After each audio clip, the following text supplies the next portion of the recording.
Okay, so magluluto na tayo ng Patatim. Ayan.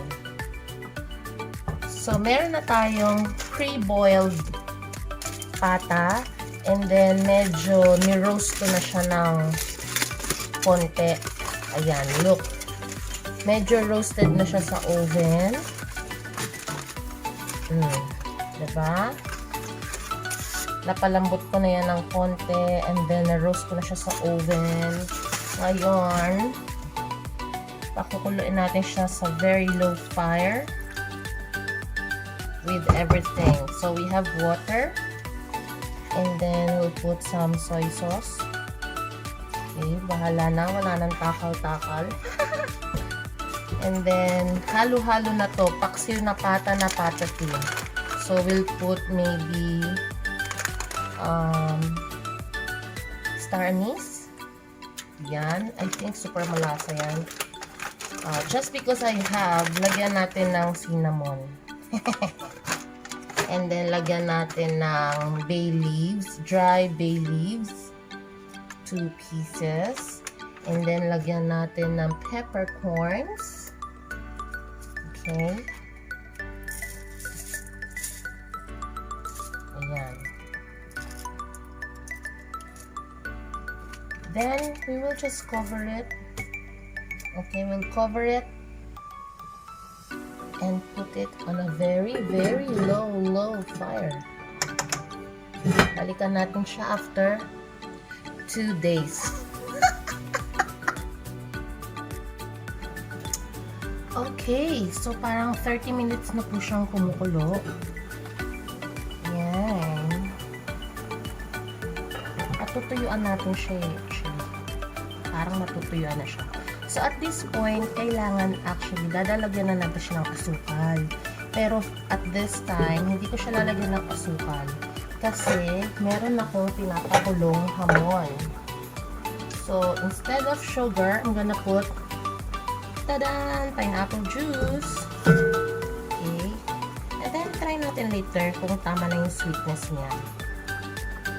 Ayan, nagpakulo ako ng hamon. Actually, cook na itong hamon na ito eh. Pa. Hindi naman natin kailangan ng sauce. Siguro. Ayan. So, again, pakukuluan natin siya sa very low fire. Okay? Ng mga 30 minutes pa.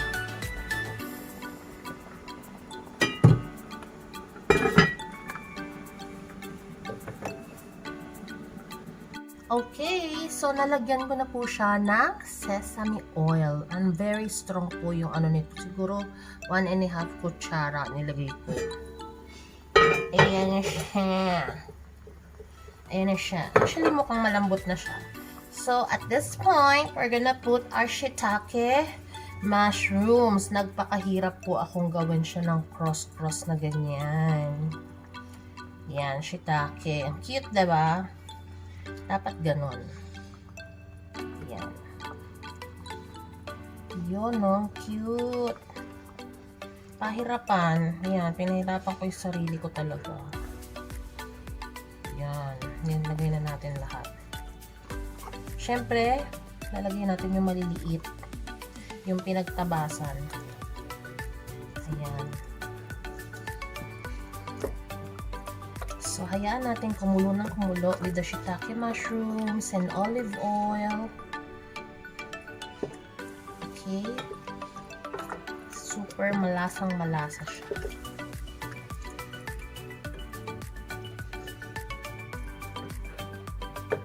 Baliktarin na natin. Oof. Wow. Nalulusaw na siya.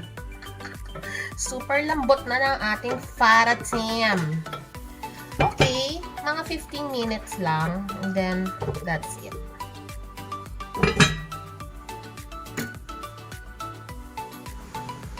Okay, and this is our final step for this dish. As you can see, super lambot na ng ating pata. Then we're gonna put some vegetables. This is optional, okay? But I want me vegetables. Ayan. Tapos may cinnamon. Ayan. And then that's it, folks. Tatakpan ko lang mga 5 minutes para maluto si veg. Then that's it. Okay na siya.